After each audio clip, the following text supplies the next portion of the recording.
আমরা যে সময় মেরামেরি ঘর বলি বা আমরা মেজি ঘর বলি, এইটা জ্বালানোর সঙ্গে সঙ্গে আমাদের মধ্যে থেকে যাতে এইসব চলে যায়। আমরা সবাই ঈশ্বরের শ্রেষ্ঠ জীব মানুষ, আমরা সমাজে যাতে সবার হিতে কাজ করার জন্য এই মনোবৃত্তি নিয়ে আমরা কাজ করি। আপনারা সবাই, বিশেষ করে শ্রীভূমি জেলার ক্রীড়াপ্রেমী বা ডিএসের যারা সদস্য, সবাই মিলে আমাকে এই দায়িত্ব আপনারা দিয়েছেন। আমি এই দায়িত্ব যেসব আমাকে বলা হয়েছিল, আমি তখন অনেক সময় ভাবলাম যে আমি এই দায়িত্বে আমার যাওয়া উচিত কিনা না, কিন্তু এই মাঠের সঙ্গে অনেক পুরনো পরিচয়। আজকে এখানে যিনি আছেন বিমান বিহারী সিনহা বা আমাদের প্রাক্তন সভাপতি অমলেশ চৌধুরী বা যারাই আছেন এখানে, তখন ওনারাই আমাদের সিলেক্টর ছিলেন। আমরা এখানে ক্রিকেট খেলতাম, এই ডিস্ট্রিক্টের হয়ে এখান থেকে, তো আমরা এখান থেকে বিপুলদা আমরা একসঙ্গে মানে ইয়ং প্যানারে খেলেছি বা করিমগঞ্জ টিমের রিপ্রেজেন্ট করেছি। তো এই পুরোনো দিনের কথাগুলো এখন মনে হয়, বা খেলাধুলা দেখলে মনের মধ্যে একটা আলাদা আবেগ।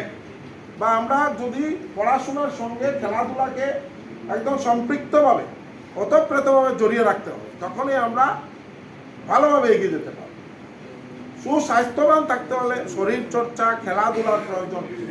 আর আজকের দিনে আমাদের শ্রদ্ধার মাননীয় মুখ্যমন্ত্রী ডক্টর হিমন্ত বিশ্ব শর্মা মহাশয় পড়াশোনার সঙ্গে সঙ্গে খেলাধুলার উপরও যেভাবে উনি প্রয়াস চালিয়ে যাচ্ছেন, যে খেল মহারণ, এই যে কনসেপ্ট, এই কনসেপ্টটাই হলো যাতে প্রত্যন্ত এলাকার একদম আমাদের লাস্ট প্রান্তের যারা আছেন ভালো ভালো খেলোয়াড়রা, ওনাদের জন্য একটা প্ল্যাটফর্ম তৈরি করে দেয়, যাতে ওই প্ল্যাটফর্মের মাধ্যমে ওনারা এখান থেকে জিপির থেকে কনস্টিটুয়েন্সি থেকে জেলার থেকে রাজ্য থেকে ন্যাশনাল স্তরে খেলার যে প্ল্যাটফর্ম তৈরি করার যে ব্যবস্থা নিয়েছেন মাননীয় মুখ্যমন্ত্রী মহাশয়।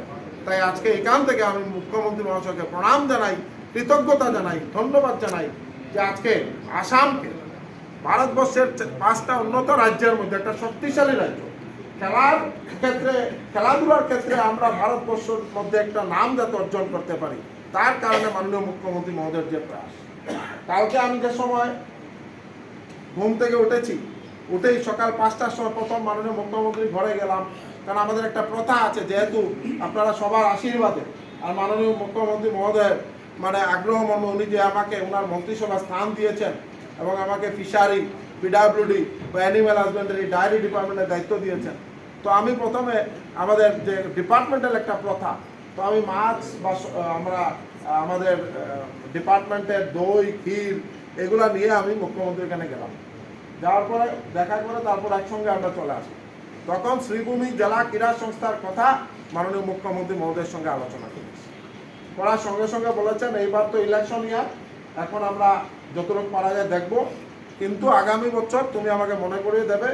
আর উনি আমাকে বলছেন যে আমি কিন্তু প্রেসিডেন্ট, তোমাকে আমি চাই, আর আমার একটা মনের একটা আশা যে শ্রীভূমিতে আমরা যাতে একটা মাটি পাই, যেটা এশিয়ার যাতে একটা স্টেডিয়াম।